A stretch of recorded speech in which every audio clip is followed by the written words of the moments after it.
Tuwing umaga, bago pa sumikat ang araw, sumasampa ako sa bangka. Hindi ko alam kung magiging kalmado ba ang dagat o kung hahamunin ako ng malalakas na alon. Ngunit kailangan kong tumuloy.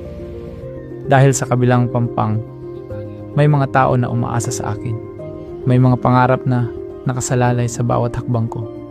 Ang isla na ito, malayo sa kabihasnan, malayo sa pamilya, malayo sa mga mahal sa buhay. Mainit ang araw, mabuhangin ang daan, at limitado ang lahat ng bagay.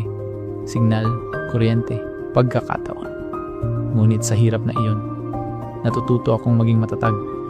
Natuto akong maging maunawain at mapagsumikap. Hindi lahat ng araw ay madali. May mga kliyenteng mahirap kausap. May mga hindi agad nakakaintindi.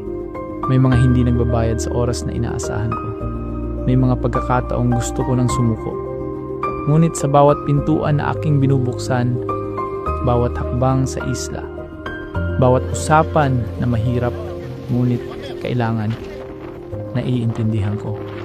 Ang trabaho ko ay higit pa sa numero at koleksyon. Ito ay tungkol sa tiwala. Ito ay tungkol sa pag-asa.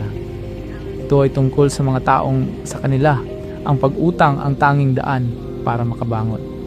At kung wala ako, wala rin silang pag-asa. Bawat araw na ginagawa ko ang trabaho ko, may dahilan. Maaaring paghahanda ito para sa mas malaking bagay sa buhay ko.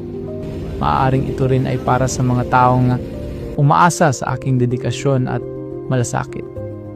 Bawat alon, bawat init ng araw, bawat pagod, huhubugin ako. Huhubugin ang aking tibay, ang aking prinsipyo, ang aking puso. Ang buhay sa isla ay mahirap.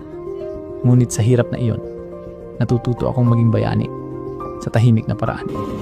Bayani na walang medalya, walang kapa, ngunit may tapang, may malasakit, at may dedikasyon.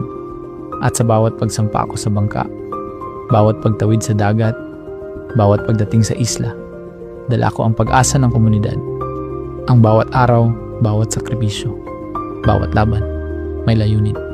Hindi lamang para sa akin, kundi para sa mga taong umaasa sa aking trabaho, sa aking tapang, sa aking malasakit. Dito, sa isla, sa dagat, sa ilalim ng araw, natutuklasan ko araw-araw.